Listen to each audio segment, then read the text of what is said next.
was really important, I noticed at the end of the interview, is they were talking about gangs, Brian. And what I want to do is ask you, because you have such a wealth of experience, good and bad, in that world. Right. Tell us now what you're doing to sort of put your experience to good efforts today.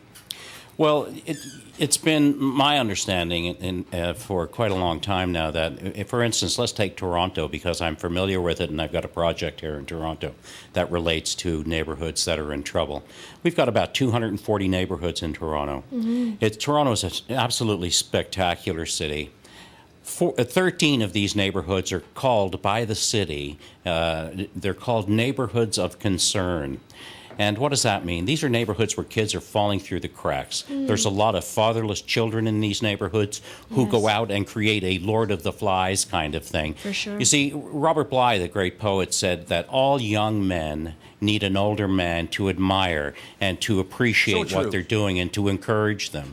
And young men who don't have that find that role model as the next older guy out on the street.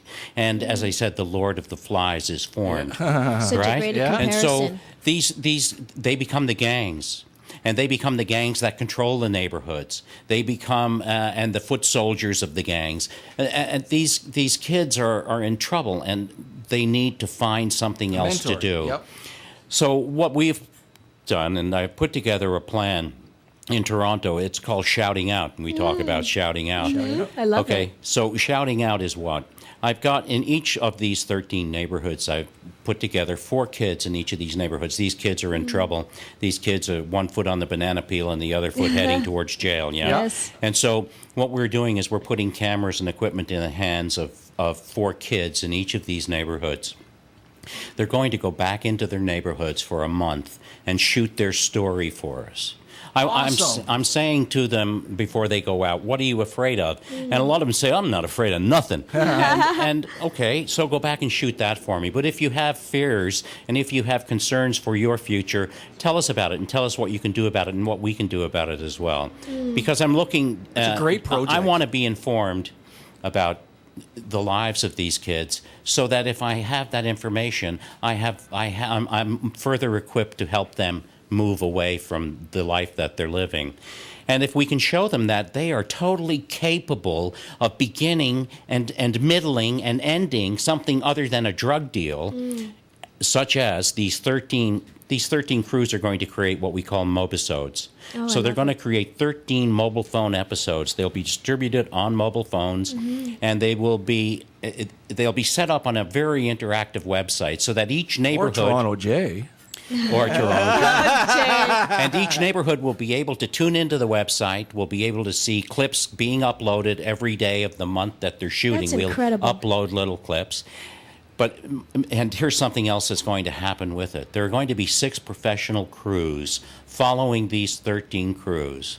And so while the 13 crews are making mobile phone episodes, mobisodes, 13 of them, these 6 professional crews will combine all of the footage that they have shot and make a 90-minute one-off documentary called Shouting Out. That's a beautiful way of giving back. That's a beautiful I way. think it's a great way, because it's so important to give these children, or these teenagers are really not children so much, a voice, a place, a way to utilize their want. I think they just have nothing. Let me ask you a question regarding this project, Yes, Brian. Jay.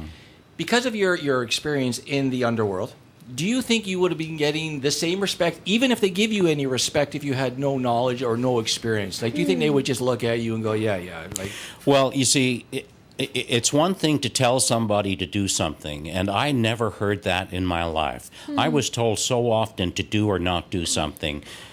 But if I come and tell you my story... You learn so much from me telling you my story and not telling you my opinion. There's tyranny in opinion that needs to be avoided at all costs. And so what's important is my story.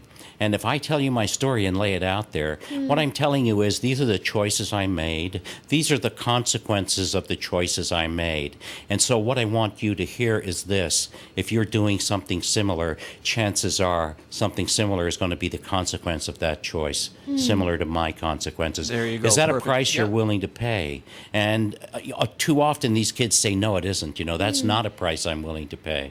That's so incredible. that's an excellent answer, because I think that's so true that people, know, if you've never walked a life and you're trying Yeah. to preach to somebody, they're going to go, well, you know, what have you done? Exactly, You the know, credibility- well, you the come from credibility Forest there. Hill, and you know, and Yeah. you're trying to Right. tell me who I don't know where my next meal's coming from. Yeah. Listen, here I am, okay? People spoke about me in a way that was, Brian, forget about him. He is a total wreck. He's a mess. Have nothing to do with him. Forget about him. As I hear people talk about other people who are very messed up in the worst kind of way. Worse than that was said about me. And here I am today to tell you that there is a way back. There is a way There to come is. out. Yeah. Is a totally way believe back. it. And it just... So I want to participate in that way back, basically. So why don't we take a break?